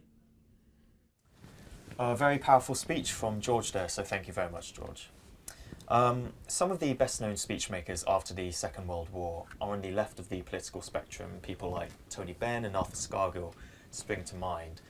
Alan, do you think that speeches from the left seem to cut through to people more, or is there really no difference? That's a really interesting question. I'm not quite sure how I would start by answering. I think that perhaps after the Second World War, there's a great deal of social change, of course. Lots of new kinds of struggles come onto the political stage. Sure. So not just governmental politicians and party leaders wanting to be elected. We get lots of speeches for, as we saw earlier, Martin Luther King. For racial equality, we have speeches demanding gender equality and the feminist movement and the environmental movement and so forth. So there's definitely a certain charge to a speech that is, if you like, pushing against the mainstream. That is attacking the establishment and demanding big change. That's exciting. And that's clearly going to be attractive for a lot of people in the way that a speech that's about should we put a percentage on or off the interest rate isn't quite going to get people excited. So there's definitely an advantage in a way for, at least not necessarily from the point of view of ultimately winning, but from the point of view of winning an audience over to a speech that's coming from the outside, pushing in and galvanising people for that kind of action. There's a lot of those big speeches after the Second World War. But at the same time, there were lots of very powerful and successful political leaders coming from the conservative side of things. In America, Ronald Reagan was nicknamed the Great Communicator for his empathic and artful and very image-driven way of speaking. And Margaret Thatcher, though a divisive figure in the UK, was clearly had a very gifted bunch of speechwriters and was very good at giving speeches too and galvanising her side of the political spectrum. So I think a lot of it depends on what kind of issue you're talking about and the political context you're in, and whether that gives people a feel that they want to join with you and be on your side. And both Reagan and Thatcher had that opportunity. They were both saying, although they were establishment figures, running for office, they were saying, we're going to come in and turn the tide. We're going to change the direction of things and change the direction of the country. Do you think that, you mentioned people on the left fighting against the mainstream there in a lot of speeches, dealing with harsher topics like food poverty or homelessness or unemployment, things like that. With the right wing tending to deal less with those topics or less passionately about those topics, arguably, do you think that maybe on the right side you might have to work harder as a speechwriter for a right-wing politician? And also it's actually a case of having to work harder because often, as I was just saying, sometimes political actors on the right side of the spectrum can bring in the same kind of drama. They can appeal to nationalist sentiments, for example, in certain ways, or to people's passions of all kinds. There's certainly opportunities for passions on the right-hand side of the spectrum. I think it's more when you're giving a speech that's very much about carrying on doing the same thing. That might be a left-wing or a right-wing leader, depending on the political context. That's going to be a harder political speech to make exciting. And when it comes to perhaps the more challenging in a different way issues, food poverty, climate change. These are challenging issues, but in a sense it's clear what the stakes are and what the argument is about. What if you're giving a speech which is equally kind of intractable, which might be a kind of complex economic issue about taxation or interest rates, but actually is really important? How do you communicate that in a way that's going to get people on side and understand what's happening? Yep. So how do you be passionate about housing policy, for example? You can be passionate about housing, about homelessness, need to build housing, but when it gets to the nitty-gritty of it, that can be a harder thing. But that's where a speechwriter really comes out into their own. Can they make complex policy detail something that is clearer, vivid, that people can understand, that can win people over to support something that's perhaps less immediately dramatic than some of the big issues of our time, but nevertheless really substantive and important? Yeah, so the biggest challenge for a speechwriter and where they can, flourish is where they can, turn a perhaps more mundane topic into something that people feel passionately about. Exactly. And some of the greatest speeches have been those kinds of speeches. So less well remembered in post-war British history is one of the first, not the first, one of the first women ministers, Barbara Castle. She was actually a really very good speaker, and she brought in things like the Open University, improved access to education, and gave some really powerful speeches on those kinds of issues, combining kind of policy detail and advocacy with much more rousing elements. And that's a real challenge for speech makers and for speech writers, but it's one of the key things that they have to do. That's one of the things we often forget, that sometimes a speech writer is sitting in a small corner of an office somewhere in Downing Street or the White House, and is having to quickly write a speech communicating important, difficult information at a crunch moment, or having to convert all the things that the academics like me have done, all that policy detail, numbers, graphs, charts. How do they make that into something that's appealing? And that's a real core part of the speechwriter's art. Fantastic, Alan. Thank you so much. Thank you. Inspired by George's speech, we sent a team out to investigate food poverty here in Norwich. In today's developed food economy, there are still a lot of people in the world for lack of food. In Norwich, there are a number of charities that operate at food banks, regular sourcing ingredients to cook hot meals for those in need. I think it's very important for the future kind of well-being of generations that we make sure that everyone has something to eat, has somewhere to go to get food. Because if we don't have that, then what else can you really do?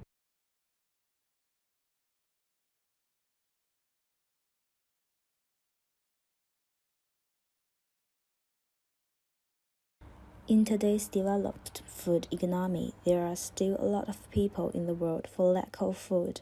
In Norwich, there are a number of charities that operate at food banks, regular sourcing ingredients to cook hot meals for those in need. I think it's very important for the future kind of well-being of generations that we make sure that everyone has something to eat, has somewhere to go to get food. Because if we don't have that, then what else can you really do? You can't look after someone unless they're well fed. It's one of the basic things. We spoke to a food cycle volunteer about the current state of Norwich food poverty. Food Cycle is a national charity, so there are hubs all across the country in different cities. I think we've got about 50 projects now around the country. Food Cycle itself has been going for about 12 years, and we've been in Norwich for 11 years.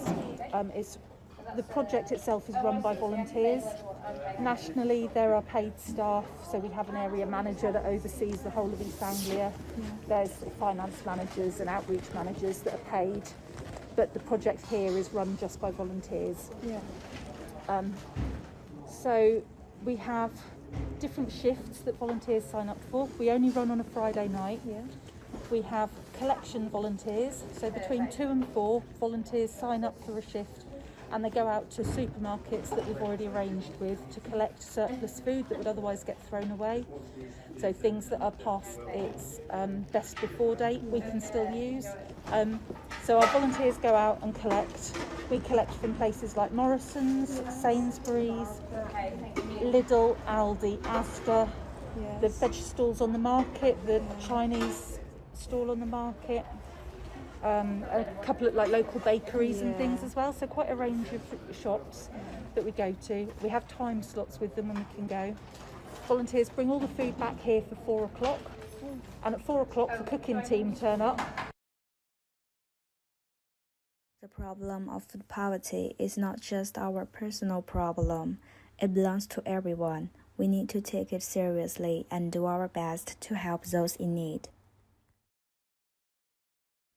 Being involved in the World Speech can have a great impact on your career. It can inspire people to find their voices and become passionate about issues they care about. We spoke to former Norwich World Speech Day participant Callum Dineen about the impact World Speech has had on him and his career. So I think speech is still the best way, the absolute best way to get a point across, to get an argument across. If you're passionate about something and you want to give a speech, recording a video to post on social media, that's good. That's really nice, which is what events like World Speech Day are great for, because all this is live streamed, all of it goes out on YouTube. And I really like having an unfiltered platform where you can get up, you can say what you want. And when you have confidence in what you're writing and the words that you're saying, because you've had a mentor and a tutor like Beth really help you through them, then that just makes you all the more confident on stage. So I think there's a lot of things from when you're young that you build up. It can be taught. I've gone on sort of public speaking courses, had lessons with some of the top people in the country actually have very graciously given their time to me over the years, which has been very nice and really helped me again. You pick up a lot of things along the way. Yeah, God, I mean, it's helped no end. I mean, the amount of brilliant things that have come out of not just the World Speech Day thing, but again, Beth Dirks really helped me with a lot of things in my life. I think the main thing that sort of led directly from World Speech, so on a board level of the experiences, those kind of fed into each other. And then as an overall experience itself, what it taught me, what I was able to learn from it, and I'm still learning from it. It's not just, oh, it's been a while since I've written a speech, what was my writing style like in the past, but also looking back at that and critiquing myself with knowledge of what I know now, of speech writing now, and public speaking now, and thinking, right, how would I write that section differently? Think about how you write future speeches. I mean, even trying to rewrite something that you've already written, I think has really helped a lot. So I think those are the main two things. There's a lot that is really helped with as well. Again, just on a broad context around sort of the Future Leaders program that this was run through. There's been a lot of campaigns that I've run and campaigns that I'm still running now, or I've really benefited from events like World Speech Day, because public speaking gives you great confidence. It gives you great thinking on your feet when you're answering questions at the end. There's a lot of skills you learn through the process and through the different people that you're working with to take forward into other things that you do in your life. And I think that's a really important point is World Speech Day, you might feel like you're building up to the day, and you might feel like when you do the speech, you're like, oh, great, that's it, nailed it, perfect. But it leads on to bigger things, and you've learned things along the way that you can then go forward with and use in your life. Really brilliant to see where some of our past World Speech Day performers have gone on to get to. So I'm joined by Will again, who has been busy working behind the scenes. You've probably been able to see him just behind us here, working on the social media and the website. So what have you been up to for this past hour and a half, Will? Well, I've been sort of making use of lots of photos that our photographer has given us, so a few video clips as well. I've been posting those to Twitter. My fellow social media editor, Addy, has been posting those to Instagram, sort of making little tweaks because, you know, they're different platforms. Been commissioning different articles, like getting people to write things for the website, which is being run by Liv and Lauren. Yeah, it's been busy. Helped cut up some clips for one of the articles in particular about our students' favourite speeches. So my personal favourite was Tony Benn's from 1998 in the House of Commons. Yeah, it's been all go. Nice. And I can just see our producer just around the corner. Isaac, do you want to pop in? Let's just ask you a few questions. So this is Isaac here. He's been producing this whole programme behind the scenes. How's it gone for you? It's been a very busy day. I've been watching you running around quite a lot. Yeah, no, it's been great fun. Absolutely loved it. Been fun having everybody working really hard, and it's Yeah, it felt like a really good day. It was a really good team effort, and well, come on guys, we've got half an hour to go, so we're not done yet. We just heard Callum there saying how being part of World Speech Day has helped his career. For you, how has being part of World Speech Day but putting this programme on going to help in your career and what you want to do in the future? Oh, well, yeah, definitely. It's helped me loads. I mean, you don't often get opportunities to produce 2 hours of live television, so having the opportunity to do that has been absolutely amazing, given me a really good insight and kind of showed me, yeah, I can do this and I want to go and do that in my career. So yeah, it's been really useful actually. It's been really good fun, and yeah, not quite over yet. So. Come on, I'm going to let you go back to the gallery because I know you've got a lot to be getting on with. Just quickly, Will, before we head back and watch the final two speeches, there's been some really, really insightful words today. Which has been the one that's really stood out to you? Because there's been lots on there. They've been talking to us, asking us to, help with end food poverty, learn about the menstrual cycle, looking at the problems in America. What would you say? Oh, that's a really difficult question. I mean, the quality of speech has been really high today.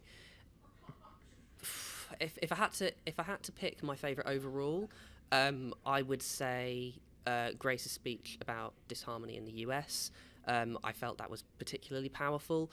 But I think my favourite quote though was something George said, where he spoke about how the earth is so bountiful that we have. It provides us with so much food and nutrition.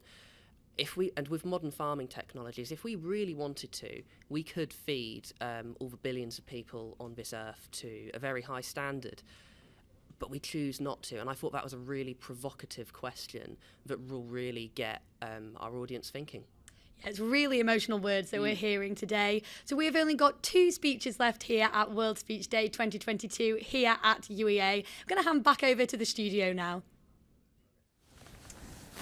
Thank you, Bron, Will and Isaac there. All of our lives have changed drastically over the last 2 years as a result of the COVID global pandemic. One thing that may be a positive point is that we have spent less time shopping. Rampant consumerism can be a contributor to global warming and other social problems. Our next speech by Tui Gayan explores the specific issue surrounding fast fashion.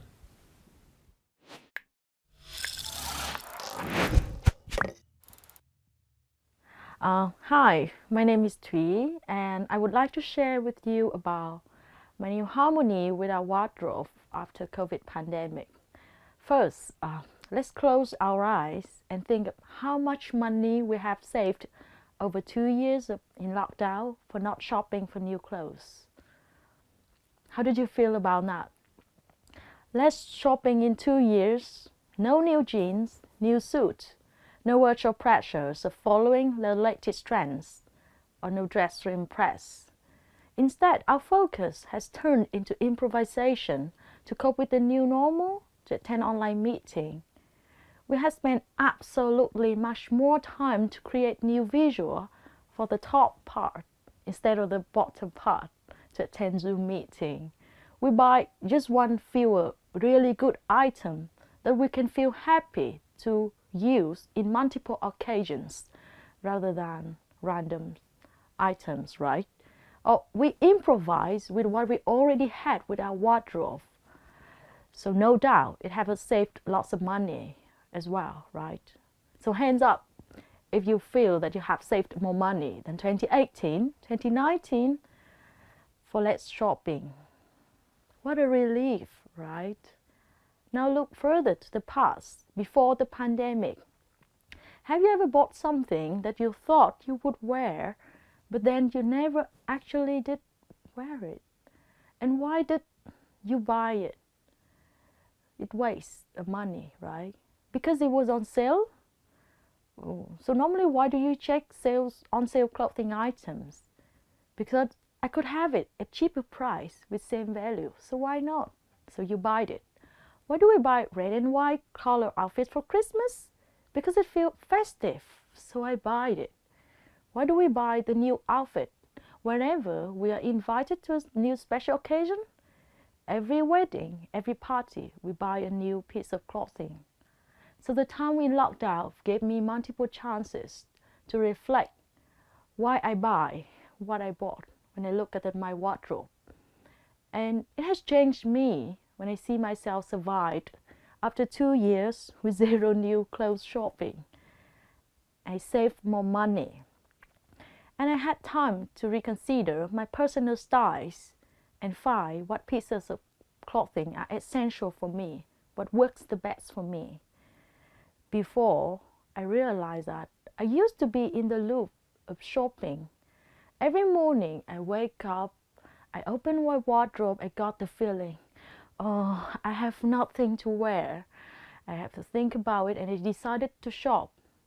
I used to follow lots of fashion influencers to update the trends, and I urged myself to make money so I could buy the thing they are advertised, to experience how trendy, how fashionable they are. But trend changes. It changes every season, not every year. So when I was in a loop, I shopped a lot and waste lots of money a lot. Now, for 2 years of not having them, I know that I don't actually need them as I thought I did.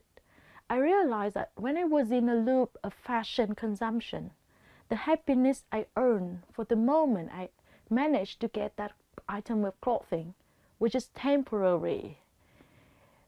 So I hope you spend a few minutes to close your eye and think of that temporary happiness that the fashion consumption loop bring you in.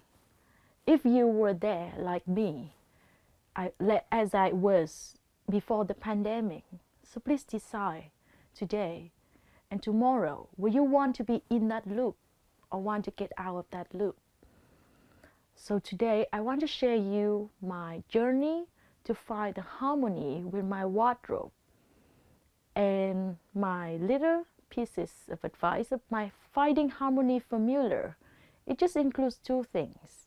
Accept what you have and be creative with them. Acceptance and gratitude.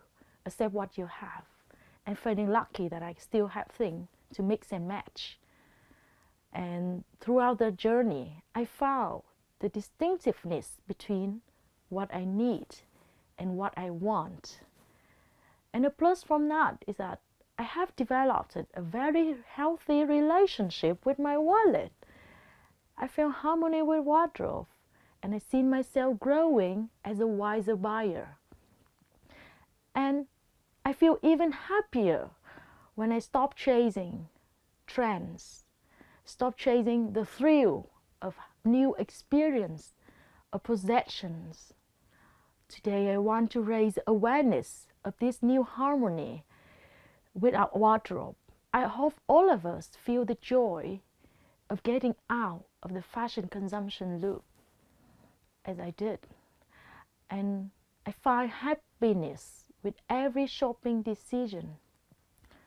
So before saying goodbye, I hope you will your new harmony with shopping. You found a good buy. Goodbye. And I'm Thủy. Unfortunately, Tui has tested positive for coronavirus, and so this next interview by Bron has been pre-recorded on Zoom. I just want to ask why you chose the topic of talking about fashion and fast fashion and why this topic is so important to you. Well, I would say that it was from my personal experience when I attended a youth conference in Vietnam back in 2018. I was like a young activist in like social development, so I attended a conference of youngsters in my country, Vietnam, and I met a founder of a project about fast fashion and sustainable fashions in Vietnam. And when I heard and I was inspired from her speech. So, And how have you been speaking to your friends about this topic? How have you inspired your friends to make sensible decisions and changes with how they shop? yeah, since I start my journey, I discuss with them a lot because some of them also into fashion style. We will discuss more of the solution, how to mix and match things, and in so as I say in 2020, I have a chance to to be a member of global conference. Normally I will attend offline conference, but when I go online, I have a chance to talk with friends in different countries about how COVID changed their life and what we try to figure it out, the positive sides of COVID to cheer ourselves up and how it changed our life. And in fact, after the COVID pandemic, it is a general saying that the earth is benefit from it. Some of our reporters went out into Norwich to talk about fast fashion. Let's see what they found.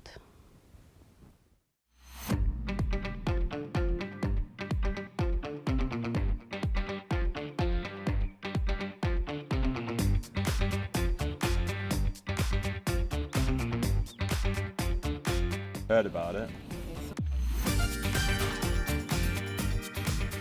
Fast fashion, I've heard of it, but don't ask me what it is.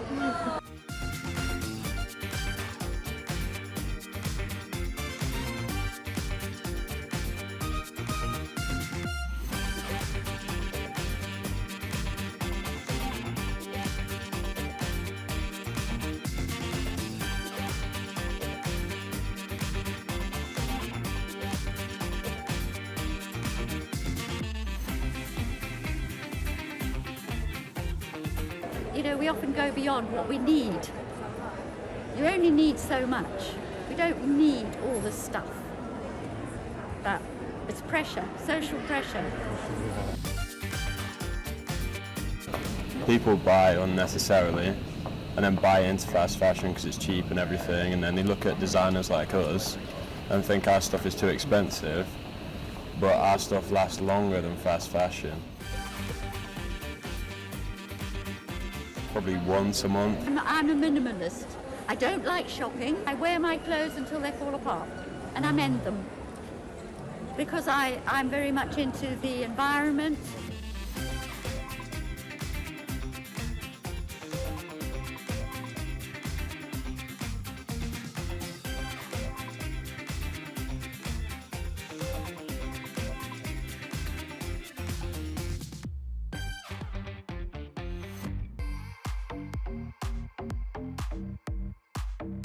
I don't agree with fast fashion because it's kind of what destroying our industry. It's destroying individuality as well. Well, just like a carbon copy of each other. People are wearing the same things nowadays.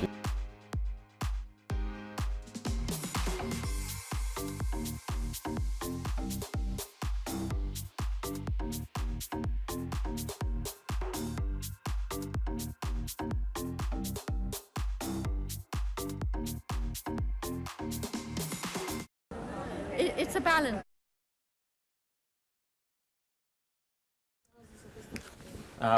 Alan, a lot of the time speeches are intended to garner support for perhaps a larger collective social change, right? But with things like fast fashion, you're trying to, through a speech, elicit individual change. What are the challenges that you face with trying to get individuals to change their behaviours compared to a collective? Yeah, that's a really smart question. As you say, speeches are about changing something or getting people to do something or do something different. Yeah. But that might just be support a cause, cast a vote, support this candidate, support a particular bill, whatever it might be. And when you're asking people to make a personal change in their lives, you've got some mountains to overcome as a speechwriter. People are perhaps regrettably more relaxed about generally saying they support a cause than making a change that might really impact their day-to-day lives, and as they might see it affect the quality of those day-to-day lives. If they think they're being asked to spend more money on clothes, if they're thinking they're being asked to lose their cars and their easy way to get to work because of climate change, that becomes a bit more difficult for them to support. So the first thing you have to do is address that in the speech, try and show how, if people support your cause and make these changes, in the end it might be better for them, as well as for the planet. They might be, as the woman was saying in the package there, she likes kind of repairing her clothes and developing an individual style. That might be a way in which you can get people to see it as something they want to do in their lives. But the key thing is to try and avoid, this can be really difficult on issues like this, making people feel bad about themselves. See, if your speech makes people feel guilty, then they're probably not going to be so keen on your speech. No one wants to be lectured at or hectored or made to feel bad. So how do you find a way around that as a speech maker? Where maybe you do kind of want people to feel a little bit bad. Here's the thing that's a terrible thing that we're all colluding in supporting: exploitation of labour in textile factories in Bangladesh and despoilation of the environment. But if you make people just feel negative about themselves and awful, they're not going to have the energy or the enthusiasm to really commit to the cause and make the change that you're asking, and they might become hostile to you.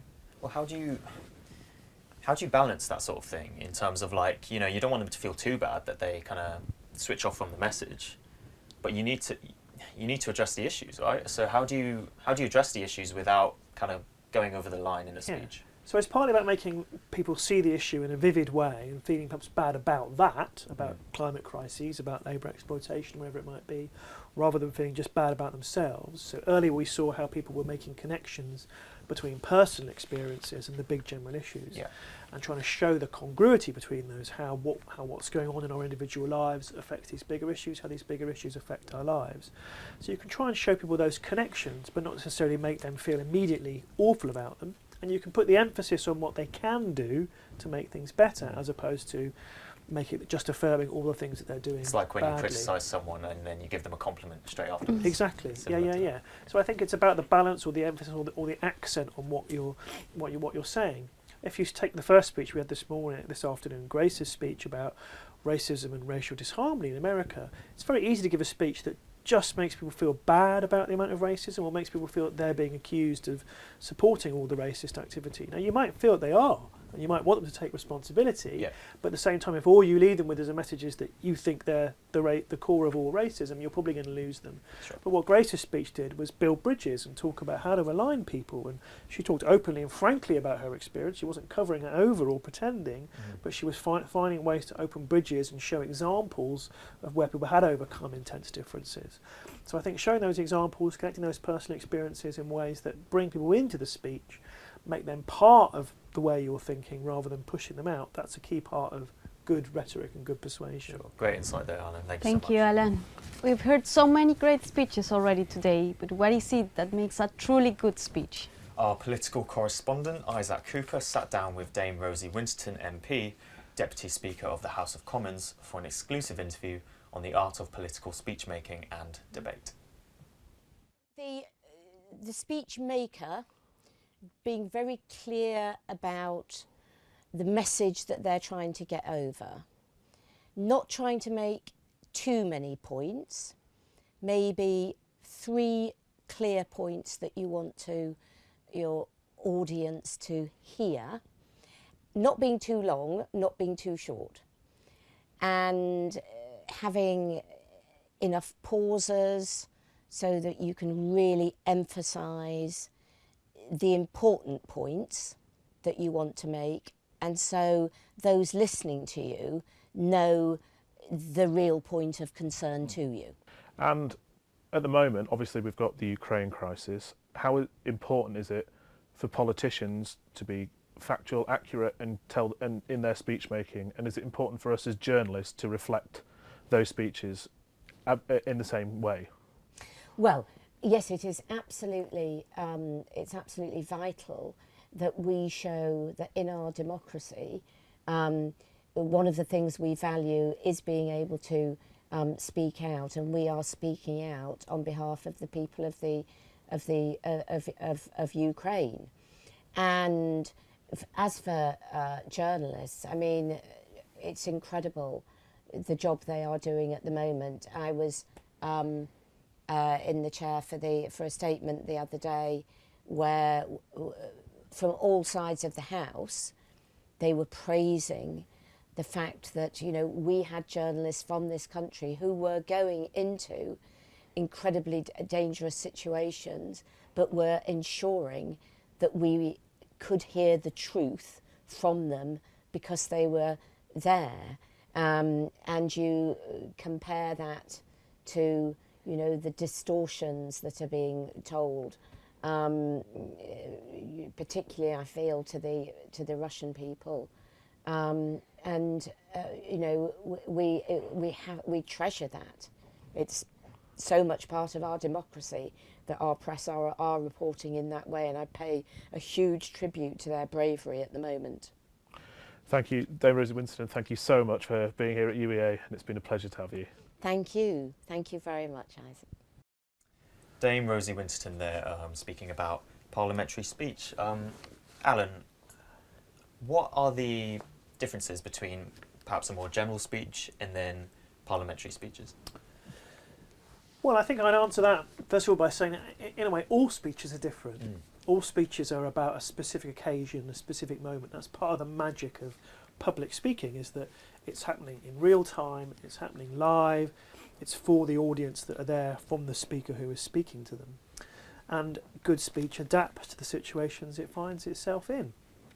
It adapts to the topic. If it's, as we talked earlier today, is it a taboo topic? Yeah. Is it something people know a lot about, or something they know very little about? Is it something that's asking them to change something in their personal lives, or is it informing them about some kind of general issue? So all speeches have their differences. With general speeches, I suppose what you mean is speeches to kind of general public audiences. Yeah. So there, you don't necessarily know who's in the room. What audience are you speaking to? What kind of things do they know? What are they likely to feel? What are they going to find funny or interesting or moving? So that might mean that you have to make a speech that appeals in a very general sort of way to the kinds of things that people in your town, your city, your country, or wherever it might be, are likely to think and likely to feel. A parliamentary speech is going to be a little bit different because it's for MPs. Well, how might a parliamentary speech be different in that aspect? So, in parliamentary speeches, first of all, politicians have to adapt to the sometimes quite rigid conventions of how you speak in Parliament. There are things you can and can't say. You can't use certain words. Famously, in the British Parliament, you're not allowed to call someone a liar. You have to find a different way to talk about the variance between their words and the truth. Yeah. You're not allowed to be too aggressive. You can be, quite rightly in my view, called up by the speaker if you're too aggressive and too insulting. So you have to think about what's going to work in the environment of the House on that particular day. There's also likely to be quite a considerable time limit for a speech in Parliament. If it's in a debate, you may only have 3 minutes or so. You can be very, very quick, very, very efficient in getting your point across.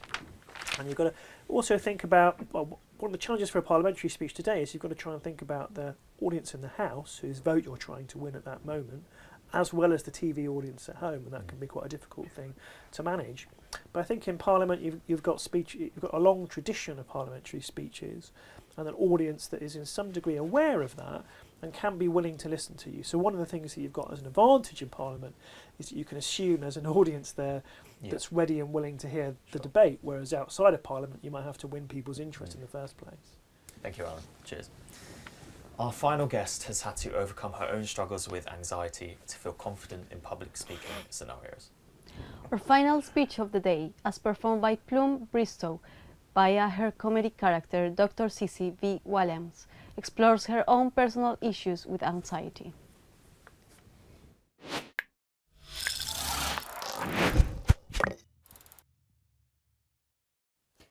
So do I start reading now? Thank you.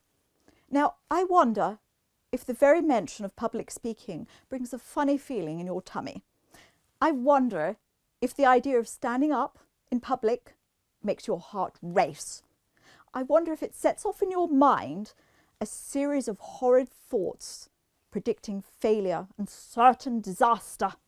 Now, what if I told you I could get rid of those nerves? Never feel nervous public speaking again. Well, tough. That's not the aim here. The aim here is to get you to embrace those nerves and realize they are trying to help you, not stop you. I believe nerves are good.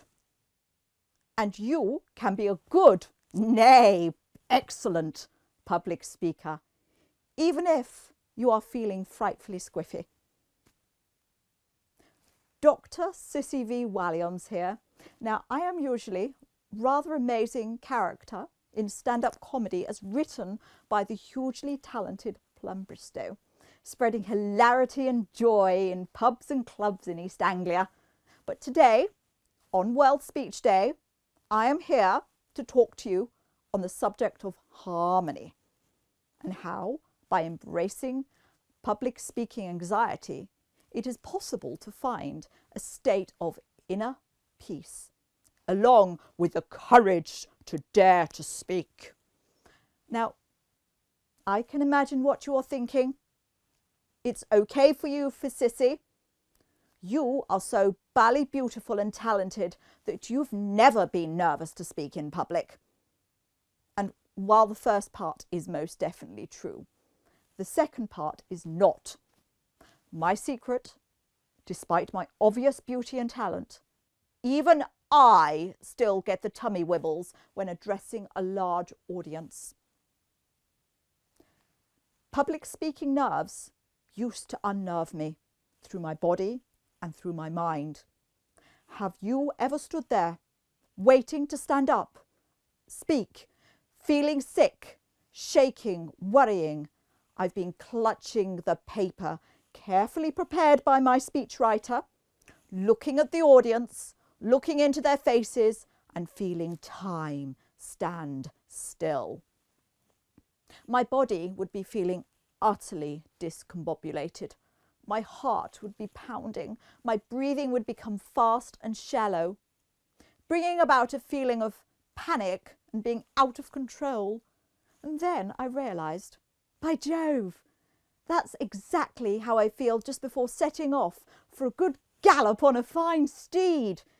Everything I am feeling in my body is merely preparing me for the challenge of controlling a large beast and the excitement of going jolly fast. I realise that my body is simply trying to prepare me for the challenge of public speaking. It feels like it's working against me, but as rarely, it's trying to give me the bluster and ballast to give my best performance.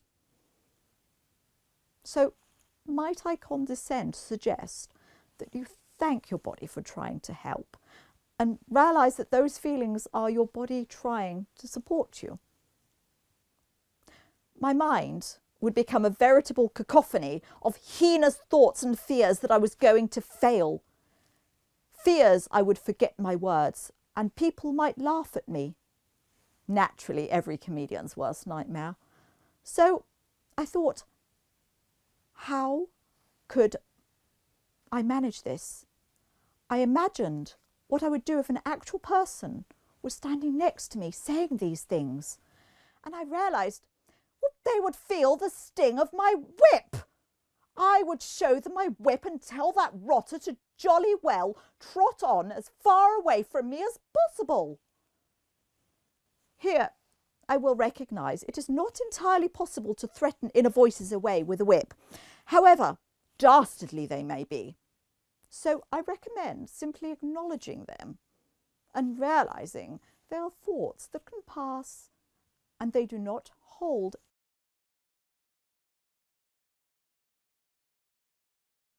And that was our final speech here for UEA's coverage of World Speech Day 2022. I'm joined now by Plum. Plum, that was a really funny final speech to end on. Where did the inspiration come for putting on that speech for World Speech Day? I just wanted to do something a little bit fun. I like an excuse to be sissy. And also, I'm just about to start teaching confidence in public speaking at the UEA. So I kind of wanted to showcase that a little bit as well. So it kind of felt like an excuse to showcase several things at once. Yeah, and lots of people will be inspired now watching all of those speeches, and particularly yours, to go out and try public speaking. Sure. What are your top tips? What's your best advice to people who will be going out there and doing it for the first time? I think Brené Brown is one of the most inspiring people I know. And her idea is that it's okay to be nervous, it's okay to feel vulnerable.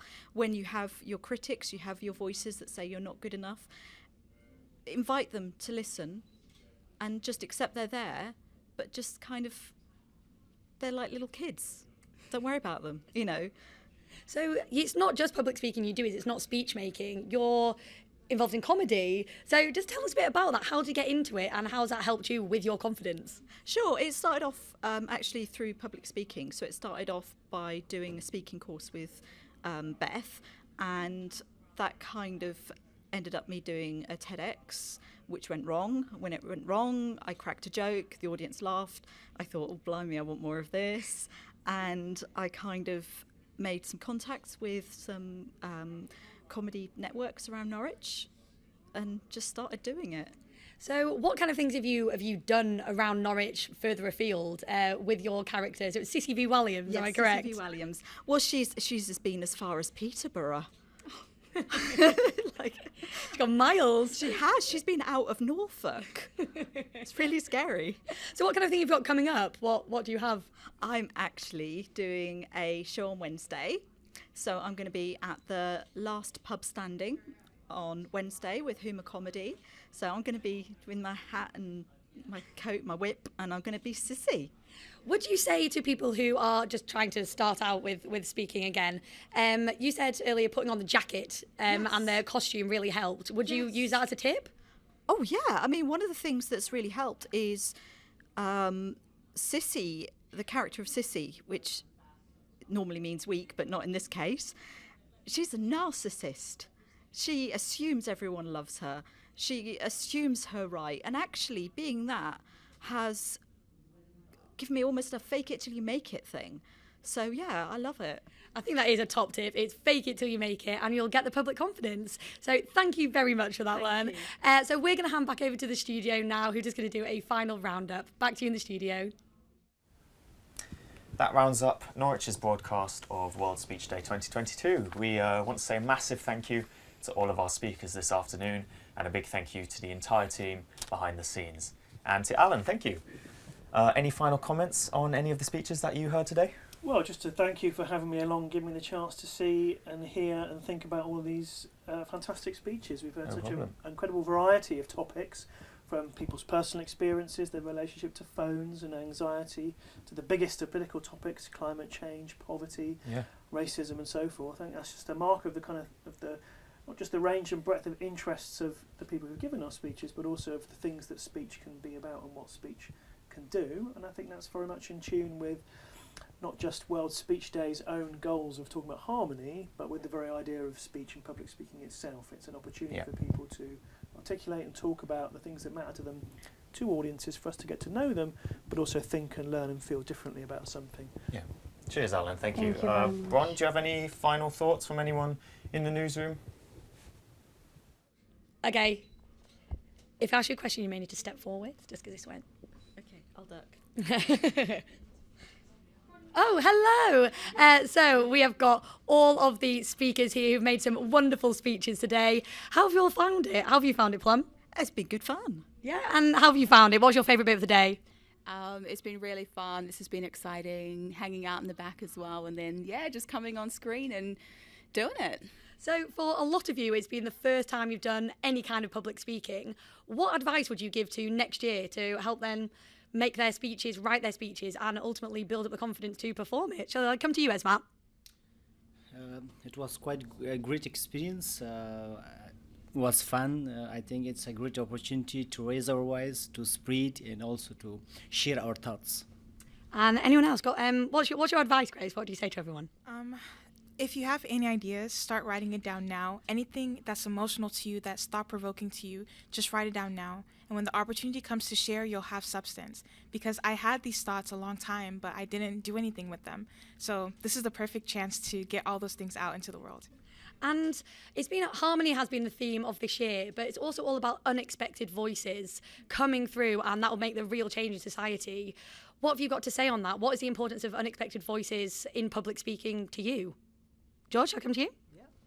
Well, I think everyone's got something they're incredibly passionate about, be it the politician or someone that you would, as you say, not expect at all. And if that thing is important enough to you, a speech will come naturally. You can project yourself, you can give fantastic awareness to whatever the cause is, but don't feel afraid to do it. Once you're passionate enough about something, it will come through naturally. So. Yeah, and Plum, unexpected voices, what does that mean to you? Diversity, getting people of all ages and heights to come and speak. Love it. Thank you very much for all those wonderful speeches today. And we can take away so many messages from all of the different themes that we've heard from today. So remember what they have said to you and take that forward. And if you want to get involved in public speaking, go out there and do it. Thank you very much for being here today. I'll hand back over to the studio. Natalia, What were your thoughts about World Speech Day this year, and were there any speeches that stood out to you as your favourite, maybe? I think all of them were amazing. Maybe I would say that Smad's speech on climate crisis was very good. Yeah, I really liked Grace's speech as well, Rachel Yeah. but honestly, I liked all of them. I thought they were all really captivating and really interesting as well. What about you, Alan? What was your favourite speech? That's unfair to make me pick favourites. And they were all such different speeches. And I definitely think Grace's had a kind of powerful message, put very powerfully, but I think it was also impressive how our minds were brought open to mobile phones and how they dominate us, to fast fashion and how we should think about what we're wearing. So all of them have given me many things to think about. Great, Thank you very much. That's all from us in Norwich. We hope you all have a great World Speech Day. Thank you. Goodbye for now. Goodbye.